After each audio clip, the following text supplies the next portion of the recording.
Amigo irmão, amiga irmã, vamos nos preparar para celebrar o 15º domingo do tempo comum que se aproxima.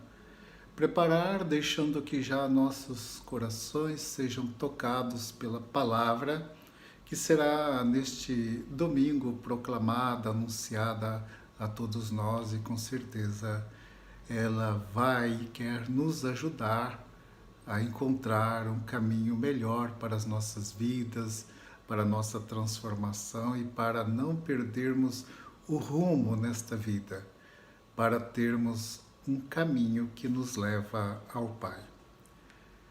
Nós somos um povo peregrino e muitas vezes nós nos perguntamos ou buscamos uma resposta sobre o que é importante fazer, o que devemos fazer para ganhar a vida eterna. Esta é a pergunta que o mestre da lei fez a Jesus. Mestre, que devo fazer para receber em herança a vida eterna? É a pergunta que também aquele jovem rico, conhecido como jovem rico, fez a Jesus. O que devo fazer para ganhar a vida eterna? Jesus indicou os mandamentos para o jovem. E aqui para este homem que era um conhecedor da lei, ele era mestre da lei, era alguém que sabia, que entendia bem a respeito da lei, seria como um teólogo dos nossos tempos, tão conhecedor, aprofundado na lei, aprofundado nas coisas, nas realidades espirituais.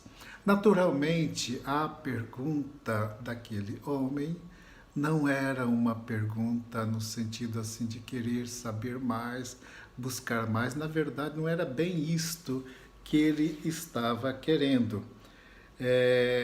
Diz o Evangelho, logo no começo do Evangelho, que ele levantou-se querendo pôr Jesus à prova.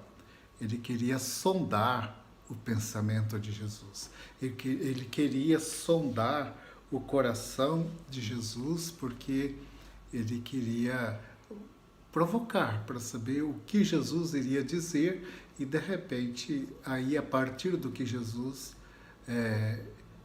dissesse, eles iriam encontrar caminhos para condenar Jesus, iria encontrar caminhos para desestabilizar toda a missão de Jesus. Jesus faz com que ele visite a lei. Ele que conhecia tanta a lei, Jesus faz com que ele volte à lei e pergunta então o que está escrito na lei. Mas Jesus vai além do que está escrito. Ele pergunta o que lês, né? O que está escrito na lei e como lês. Porque você podia fazer várias leituras de várias formas. E a forma como a pessoa lia dizia um pouco como ela estava interpretando a lei, como esta lei estava chegando à sua vida. Então, o mestre da lei vai dizer: amarás o Senhor teu Deus de todo o teu coração, com toda a tua alma, com toda a tua força e com toda a tua inteligência, e ao próximo como a ti mesmo. Na verdade, ele respondeu bem. Era isto que estava escrito na lei.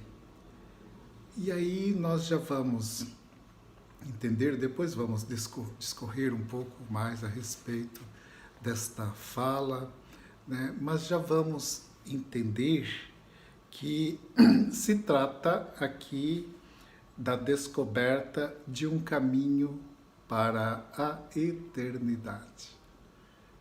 Jesus hoje quer nos ensinar um caminho para a eternidade. Qual caminho nós vamos seguir, qual caminho estamos seguindo para a eternidade.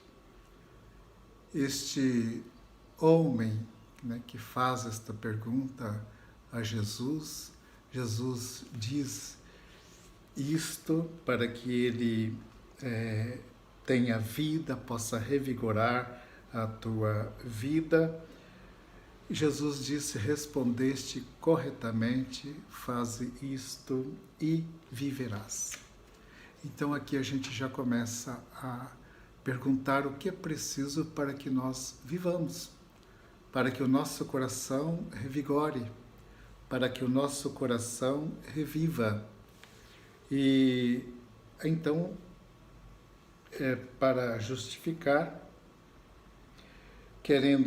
aquele homem querendo justificar, disse a Jesus: mas quem é o meu próximo? Porque a lei pedia, ele respondeu bem, que a lei era amar a Deus de todo o coração e amar o próximo como a si mesmo. Mas quem é o meu próximo? É então que Jesus conta esta parábola que todos nós conhecemos, muitas e muitas vezes já chegaram até nós estas palavras da parábola do bom samaritano, conhecido assim como o bom samaritano, aquele que encontra um homem meio morto à beira do caminho. O Evangelho diz que o homem estava quase morto à beira do caminho. Às vezes colocamos lá atrás, lá no tempo de Jesus, este homem meio morto, quase morto, à beira do caminho. E nós, como estamos? Talvez nossa vida espiritual também esteja meia morta.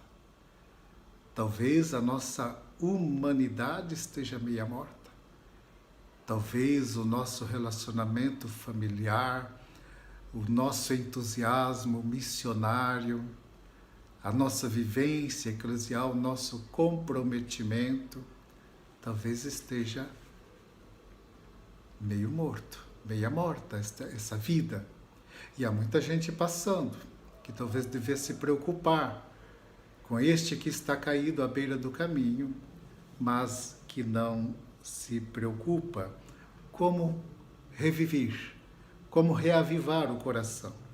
E aí passam as pessoas diante deste homem. Passa um sacerdote que tinha ido ao templo para oferecer sacrifícios. Vale dizer aqui que o sacerdote, ele era da família de Araão, e por isso ele tinha a graça, a oportunidade de entrar no mais sagrado do templo para oferecer aí os sacrifícios. Mas este que passa, ele não dá atenção, não socorre este homem que está ferido, que está caído, que fora assaltado e que aí está necessitando de ajuda, necessitando de misericórdia. Passa também um levita, e vale dizer que levitas, eles eram da tribo de Levi, normalmente se diz a tribo sacerdotal, mas nem todo levita ele era sacerdote. Nem todo levita podia oferecer o sacrifício.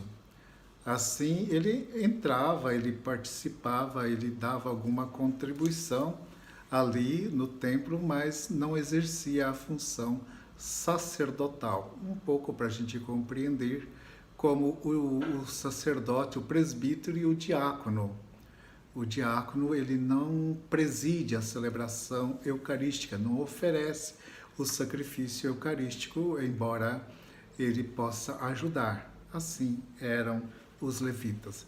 Bem, mas nem o sacerdote e nem o levita se interessaram em ajudar aquele homem. Quem vai ajudar é um samaritano. Provavelmente aquele homem que era um judeu, que estava ali caído, que fora assaltado, ele tinha passado por um caminho perigoso, ali de Jericó para Jerusalém era um caminho perigoso, de muitos assaltos. Ele teve a má sorte de perder, de ser assaltado ali. E então as pessoas passavam e não davam atenção. Os judeus e os samaritanos não se davam bem, eram inimigos.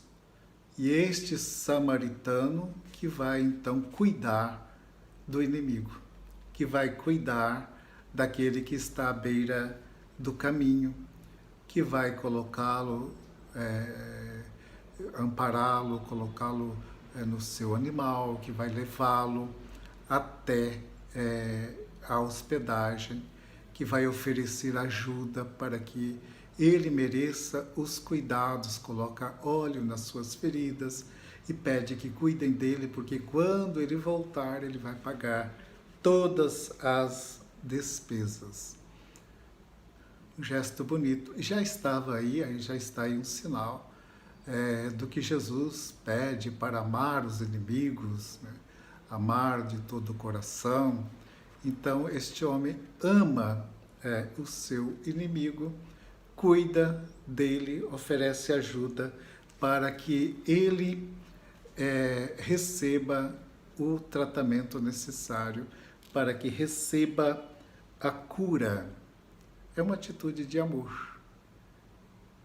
Jesus não pede que a gente se sinta bem com os inimigos, com aqueles que nos fazem mal, mas ele pede que façamos o bem. Às vezes, a presença do inimigo causa dor no coração, mas nós podemos fazer o bem. Podemos rezar por esta pessoa.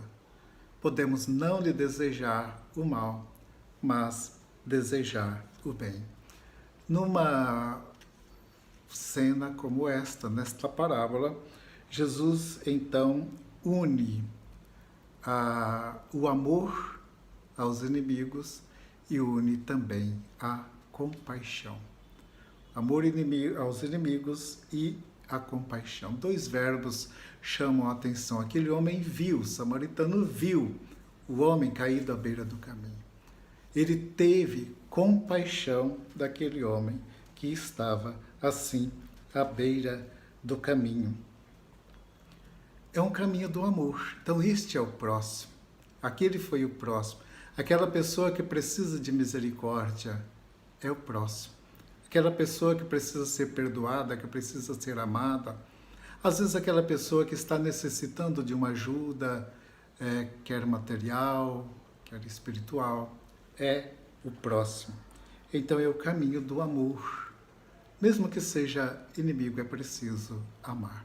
Certamente nós já tivemos algumas experiências nesse sentido de poder demonstrar o nosso amor, mesmo às vezes o coração não querendo. Eu já tive algumas experiências destas. Recordo uma que eu quero partilhar. Eu era padre e uma pessoa tinha tido lá umas dificuldades, tinha nos levado na justiça, aberto um processo, e essa pessoa acabou se tornando enferma e precisava de um padre que a atendesse.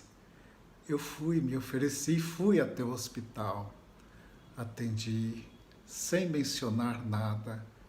Eu percebi que a pessoa estava um pouco confusa nas suas ideias, talvez não pensando, me chamava por outro nome, talvez até tentando disfarçar. Mas eu dei toda a atenção, o sacramento que precisava ser dado, né, o sacramento da unção, e aquela pessoa veio a falecer. Mas aí precisava de alguém, algum sacerdote, que fosse fazer a encomendação, os ritos, as exéquias. Eu fui ao velório fazer, levar também uma palavra de conforto para os familiares. É o que Jesus nos pede, que a gente ame, que a gente seja capaz de fazer o bem, mesmo para aquelas pessoas que às vezes nos fazem o mal. Moisés, este grande líder espiritual do povo de Deus, ele, na primeira leitura, ele dirigiu ao povo fazendo um convite para amar a Deus.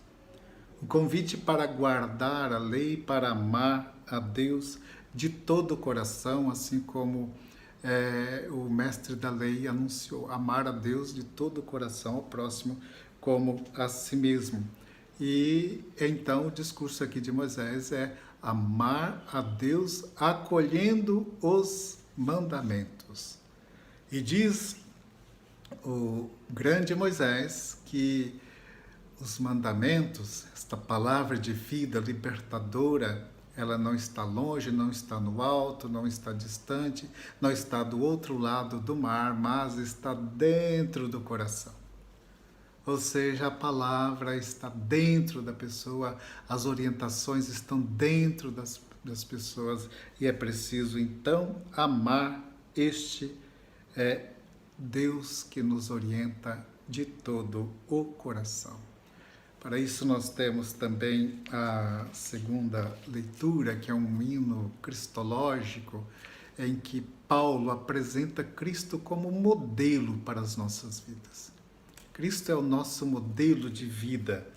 Ele é o bom samaritano que cuida de todos nós. Aliás, os padres da igreja, especialmente o Santo Agostinho, diz que Cristo é o samaritano e aquele que está à beira do caminho, caído à beira do caminho, é a humanidade pecadora.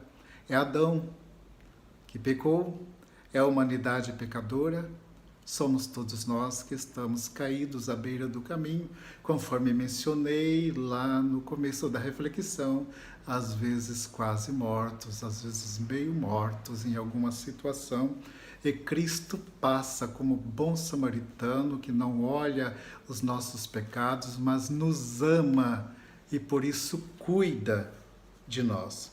E Cristo, então, ele deixou a sua igreja como a grande hospedaria que acolhe os feridos, que acolhe os machucados.